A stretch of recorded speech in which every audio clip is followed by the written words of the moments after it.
आज हम भगवान शिव के एक महत्वपूर्ण उपदेश की चर्चा करेंगे।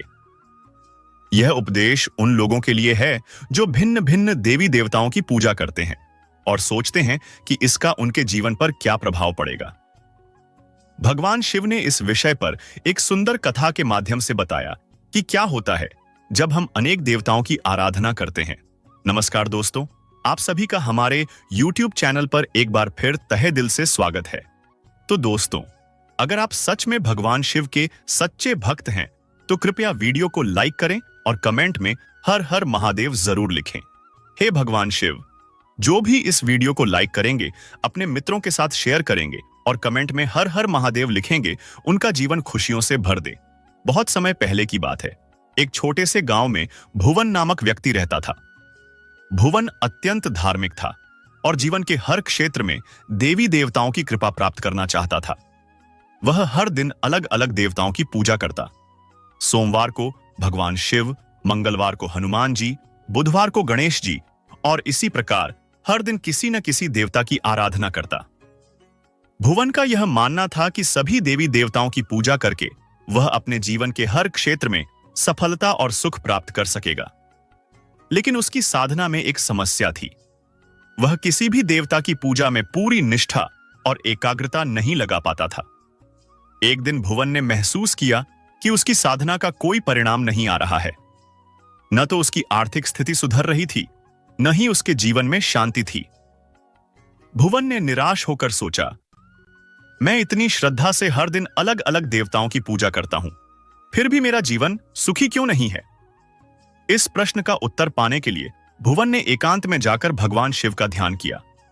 उसने पूरी श्रद्धा से भगवान शिव से प्रार्थना की, हे महादेव, कृपया मेरी समस्या का समाधान करें। क्या मेरी पूजा विधि में कोई त्रुटि है? भुवन की सच्ची प्रार्थना सुनकर भगवान शिव प्रकट हुए। उन्होंने मुस्कुराते हुए पूछा, वत्स, क्या समस्या है जो तुमने मुझे पुकारा? भुवन ने सिर झुकाकर कहा, हे महादेव, मैं सभी देवी देवताओं की पूजा करता हूं, फिर भी मुझे सुख और शांति क्यों नहीं मिलती? कृपया मेरा मार्गदर्शन करें। भगवान शिव ने भुवन को समझाते हुए कहा, वत्स, यह सही है कि सभी देवी देवता एक ही परमात्मा के रूप हैं, लेकिन तुमने अपनी साधना में एक बड़ी गलती की है। भुवन ने आश्चर्य से पूछा, हे महादेव, मेरी गलती क्या है? भगवान शिव ने समझाया, वत्स, जब तुम भिन्न भिन्न देवताओं की पूजा करते हो लेकिन उनमें से किसी एक के प्रति पूरी निष्ठा और समर्पण नहीं रखते, तो तुम्हारी साधना अधूरी रह जाती है। उन्होंने एक उदाहरण देते हुए कहा, मान लो तुम्हारे पास 5 खेत हैं और तुम हर खेत में थोड़ा थोड़ा बीज बोते हो, लेकिन किसी भी खेत की पूरी देखभाल नहीं करते, क्या तुम्हें अच्छी फसल मिलेगी? भुवन ने सिर हिलाकर कहा, नहीं महादेव, फसल अच्छी नहीं होगी। भगवान शिव बोले, यही नियम साधना पर भी लागू होता है। जब तुम किसी एक देवता को अपना आराध्य मानकर उसकी पूजा में पूर्ण निष्ठा से लीन हो जाते हो, तब तुम्हें उस देवता की कृपा प्राप्त होती है। अन्य देवी देवताओं की पूजा करना गलत नहीं है, लेकिन तुम्हें यह समझना होगा कि सभी देवता एक ही ब्रह्म के विभिन्न रूप हैं।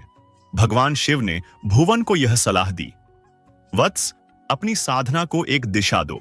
यह समझो कि सभी देवी देवता ब्रह्म के अंश हैं। जब तुम किसी एक देवता की पूजा में पूर्ण समर्पण करोगे तो तुम्हें सभी देवताओं की कृपा प्राप्त होगी। भुवन ने भगवान शिव के उपदेश को समझा और निश्चय किया कि वह अपनी साधना को एकाग्र करेगा। उसने भगवान शिव को अपना आराध्य मानकर उनकी निष्ठा से पूजा शुरू की। कुछ ही समय में उसके जीवन में सुख, शांति और समृद्धि आने लगी। यह कहानी हमें सिखाती है कि सभी देवी देवता एक ही परमात्मा के स्वरूप हैं। किसी एक देवता की पूजा में पूर्ण निष्ठा और समर्पण रखने से हमें सभी देवताओं की कृपा प्राप्त होती है। भिन्न भिन्न आराधना करना गलत नहीं है, लेकिन साधना में एकाग्रता और समर्पण होना आवश्यक है। दोस्तों, भगवान शिव का यह उपदेश हमें बताता है कि भक्ति में स्थिरता और निष्ठा कितनी महत्वपूर्ण है। अगर आपको यह कथा और भगवान शिव का ज्ञानवर्धक उपदेश पसंद आया हो तो इसे लाइक करें, अपने दोस्तों के साथ शेयर करें और हमारे चैनल संपूर्ण ज्ञान भंडार को सब्सक्राइब करना न भूलें। ओम नमः शिवाय।